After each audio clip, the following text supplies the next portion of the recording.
नमस्कार. Knowledge basket इंडियामध्ये परत एकदा माझ्या सगळ्या मैत्रिणींचं खूप खूप मनापासून स्वागत. बऱ्याचदा आपल्याला पाळीमध्ये काळ्या रंगाचा रक्तस्राव होतो, काळे क्लॉट्स जातात किंवा कॉफीसारखं ग्रॅन्युलर जो आपला रक्तस्राव होतो याचं नक्की कारण काय आहे, याने आपली फर्टिलिटी एफेक्ट होते का, किंवा याचे आपल्या शरीरावर काय दुष्परिणाम होतात आणि याला आपण घर बसल्या कुठल्या उपायांनी ठीक करू शकतो, ही सगळी शास्त्रशुद्ध माहिती आज आपण या व्हिडिओमध्ये बघणार आहोत.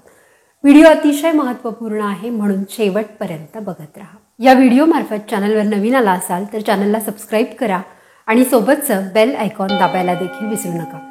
चॅनलवर शेकडो महिलांच्या आरोग्यासंदर्भात आणि त्यांच्या समस्यांवर उपायांसंदर्भात व्हिडिओज आहेत. चॅनलच्या प्लेलिस्टला जरूर भेट द्या, त्याच्यामध्ये तुम्हाला उपयुक्त असे बरेचसे व्हिडिओ तुम्हाला सापडतील. आता आपण बघूया पाळीच्या काळात हे ब्लड क्लॉट्स, त्यातल्या त्यात काळ्या रंगाचे ब्लड क्लॉट्स जाणं नॉर्मल आहे. काळ्या रंगाचा रक्तस्राव नॉर्मल आहे की ॲबनॉर्मल आहे.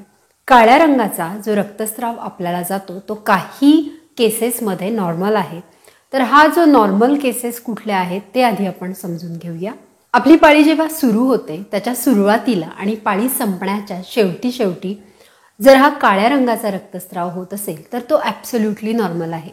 परंतु जर तुमच्या पाळीचा कालावधी 5-7 दिवस असेल आणि मधल्या 2-3 दिवसात सलग काळ्या रंगाचा रक्तस्राव होत असेल, अधूनमधून काळे क्लॉट्स सलग जात असतील, तर हे ॲबनॉर्मल आहे आणि याला ठीक करण्याची आवश्यकता आहे. आता या काळ्या रंगाच्या रक्तस्रावाची काही कारणं मी तुम्हाला सांगणार आहे. बऱ्याच जणी कॉन्ट्रासेप्शन म्हणून काही डिव्हायसेस वापरतात. कधी रिंग्स, स्पॉन्जेस, डायफ्राम्स या गोष्टी वापरल्या जातात. यापैकी कुठलंही कॉन्ट्रासेप्टिव्ह डिव्हाइस तुम्ही वापरत असाल आणि तुम्हाला काळ्या रंगाचा रक्तस्राव होत असेल तर तुम्हाला डॉक्टरांना त्वरित भेटण्याची गरज आहे, कारण हे तुमचं संभावित इन्फेक्शनचं लक्षण असू शकतं.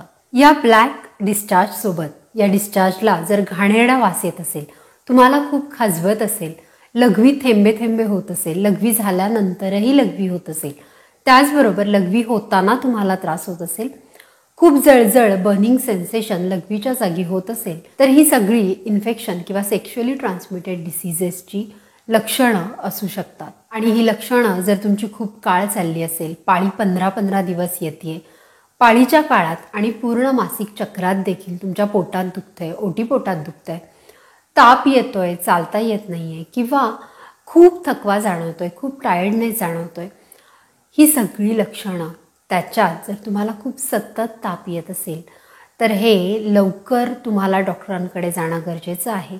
रेअर केसेसमध्ये सर्वायकल कॅन्सरसुद्धा असू शकतो.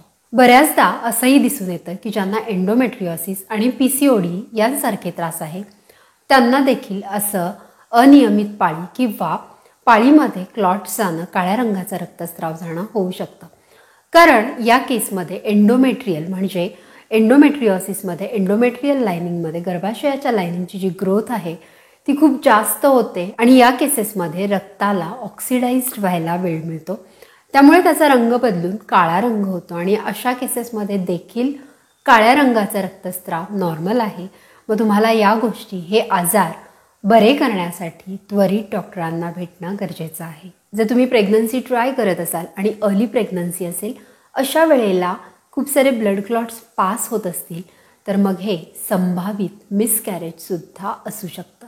काही स्टडीजमध्ये असं देखील आढळलेलं आहे की ज्या महिला खूप ताण घेतात, खूप टेन्शन घेतात, त्यांना हॉर्मोनल इम्बॅलन्स जास्त होतो. कधी पेरिमेनोपॉज किंवा मेनोपॉज जवळ आला असेल, अशा महिलांना देखील स्ट्रेस आणि ताणातून जावं लागतं आणि मग संप्रेरकांचं असंतुलन झाल्यामुळे त्यांना देखील अशा पद्धतीचा डिस्चार्ज होऊ शकतो. जर महिन्याची पाळी, महिन्याचं सायकल हे तुम्हाला उशिरा येत असेल, 40-45 दिवसांनी येत असेल, तरी देखील हा त्रास होऊ शकतो. कधी तुम्हाला थायरॉईड असेल, त्यातल्या त्यात जर हायपोथायरॉईड असेल, तरी देखील काळ्या रंगाचा रक्तस्राव पिरियडमध्ये होणं हे तुम्हाला दिसू शकतं, हे लक्षण तुम्हाला जाणवू शकतं. यामध्ये मोस्टली तुम्हाला कॉफीच्या दाण्यांसारखा ग्रॅन्युलर काळ्या रंगाच्या छोट्या क्लॉट्ससुद्धा दिसू शकतात. आता ही सगळी झाली कारणं. या सगळ्या शक्यता असू शकतात ज्याच्यामुळे तुम्हाला हा त्रास होऊ शकतो. परंतु याचा उपाय काय, घरगुती कुठल्या गोष्टी आपण करू शकतो जेणेकरून हा त्रास आटोक्यात येईल आणि लवकर बरा होईल. जर युरिन इन्फेक्शन, गर्भाशयातलं कुठलं इन्फेक्शन असेल तर ते त्वरित मेडिकल हेल्प घेऊन, डॉक्टरांची हेल्प घेऊन बरं करणं गरजेचं आहे. त्याचबरोबर घरगुती कुठले उपाय करता येतील यावर, युरिनरी इन्फेक्शन वर उपाय असे 2 छानसे व्हिडिओ चॅनलवर आहेत. ते नक्की बघा. याच्यामध्ये तुम्हाला काही टिप्स आणि काय काळजी घेता येईल हे खूप छान आणि स्पष्टपणे सांगितलेलं आहे, जेणेकरून तुम्हाला तुमचा आजार कुठला आहे आणि काय टिप्स, काय दक्षता तुम्हाला घेतली पाहिजे हे या व्हिडिओजमधून कळेल. जाऊन नक्की बघा. तसेच यात काही मी औषधं किंवा काही घरगुती उपाय असे सांगितले ज्यामुळे तुमची इम्युनिटी वाढेल, हिमोग्लोबिन छान होईल आणि मग डॉक्टरांची काही औषधं आणि घरगुती हे उपाय करून तुम्हाला लवकर बरं वाटेल. आता ही समस्या तर आहेच, परंतु इतर समस्या जसं पिरियड फ्लो खूप कमी होतोय, अगदी पहिले 2 दिवसच होतोय, अशा काही समस्या जर तुम्हाला असतील तर याच्याकडे जर आपण आयुर्वेदिक दृष्टिकोनातून बघितलं तर आपल्या शरीरामध्ये हीट खूप वाढलेली असेल आणि आपली रोगप्रतिकारक शक्ती कमी असेल तरी देखील आपल्याला या समस्यांना सामोरं जावं लागू शकतं. मग अशा वेळी काही इतर आजार जसं की अन्नपचनासंदर्भात काही आजार असतील, डायजेस्टिव्ह इश्यू असतील, कॉन्स्टिपेशन असेल, तर या समस्या आधी ठीक करणं, आतड्यांमधील उष्णता कमी करणं, जेणेकरून तुमच्या शरीरामध्ये पोषक द्रव्यांचं छान ॲब्सॉर्प्शन होईल आणि शरीराला छान नरिशमेंट मिळेल, या सगळ्या गोष्टींकडे लक्ष देणं देखील तितकंच महत्त्वाचं आहे. तसंच प्रतिकारशक्ती वाढवणं देखील तितकंच महत्त्वाचं आहे. आणि म्हणूनच प्रथम तुमचे डायजेस्टिव्ह आजार, कॉन्स्टिपेशन किंवा पचनसंस्थेच्या आरोग्याकडे लक्ष दिलं पाहिजे. तुमचं पोट छान साफ व्हावं आणि आतडी स्वच्छ व्हावी यासाठी तुम्ही दररोज रात्री 1 पेलाभर कोमट दुधामध्ये अर्धा चमचा खाण्याचं एरंडेल तेल टाकून प्यायलात तर सकाळी तुमचं पोट छान साफ होईल. पहिल्यांदा असं केल्याने जर तुमचं पोट साफ नाही झालं तर 2-3 दिवस सलग तुम्ही करू शकता. याने आतडी स्वच्छ होतील आणि पोट देखील साफ होईल. तसेच पाळीचे हे काळ्या रंगाचे ब्लड क्लॉट्स, लाल रंगाचे ब्लड क्लॉट्स किंवा इतर पाळीचे कुठले आजार असतील ते निघून जावेत म्हणून तुम्ही पाळीच्या काळात म्हणजे पिरियडचे जे तुमचे 4 दिवस असतात त्या काळात सकाळी नाश्त्याला जर अननस किंवा पपईचे सेवन केले तर हा रक्तस्राव लवकर आणि इझिली फ्लो होण्यास मदत होईल. कारण अननस आणि पपईमध्ये असे घटक आहेत ज्यामुळे तुमचा रक्तस्राव वाढतो आणि ब्लड फ्लो इझिली होण्यास मदत होते. गर्भाशयातले स्नायू आकुंचन आणि प्रसरण पावण्यात या ज्या क्रियेमध्ये काही प्रॉब्लेम असतील तर ते देखील बरे होण्यास मदत होईल. दिवसातून 1-2 वेळेला हळदीचा चहा किंवा कोमट पाण्यात साधी अर्धा चमचा हळद घालून जरी तुम्ही 1-2 वेळेला प्यायलात तर बॉडीमधील इन्फ्लमेशन, सूज कमी व्हायला मदत होईल. आणि हळद ही अँटीबॅक्टेरियल, अँटीफंगल असल्यामुळे तुम्हाला मूत्रमार्गाचे इन्फेक्शन किंवा गर्भाशयात काही इन्फेक्शन असेल तर ते हळूहळू कमी करण्यास हळद मदत करेल. याचबरोबर बीटरूट आणि टोमॅटोचा सूप तुम्ही घेतला तर हे तुमचा ब्लड फ्लो इन्क्रीज तर करतील, परंतु तुमचा HB कमी असेल, हिमोग्लोबिन कमी असेल, रोगप्रतिकारक शक्ती कमी असेल तर ते देखील बीटरूट आणि टोमॅटो सूपनी किंवा याच्या ज्यूसनी बरं होण्यास मदत होईल.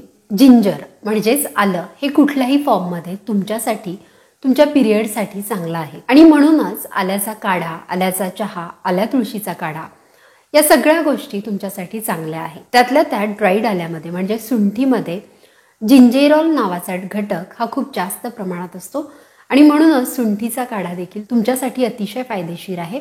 पिरियडच्या काळात 2-3 दिवस सुंठीचा काढा पिणं तुमच्यासाठी हितकर आहे. त्यामुळे तुमचा ब्लॅक डिस्चार्ज कमी होईल. आता एवढे जे मी उपाय सांगितले आहेत ना त्यातले एका वेळी एकच करा. अगदी बरंच करायचं आहे म्हणून सगळे उपाय एकदम करू नका. कुठले कुठले उपाय मी तुम्हाला सांगितले आहेत ते थोडक्यात रिपीट करते. पहिली गोष्ट म्हणजे डायजेशन सुधारण्यासाठी दुधामध्ये, कोमट दुधामध्ये थोडंसं एरंडेल तेल टाकून 1-2-3 दिवस घ्या. दुसरी गोष्ट पिरियडच्या काळामध्ये सकाळी नाश्त्याला अननस आणि पपई घ्या. तिसरी गोष्ट जिंजर किंवा ड्राईड आलं म्हणजे सुंठ तुमच्यासाठी योग्य आहे, हितकर आहे. त्याचप्रमाणे आलं तुळशीचा काढा किंवा दालचिनी लवंग याचा काढा देखील तुमच्यासाठी हितकर आहे. ओल्या हळदीचा चहा किंवा हळद पावडर टाकून कोमट पाणी जरी तुम्ही प्यायला ते देखील तुमच्यासाठी हितकर आहे.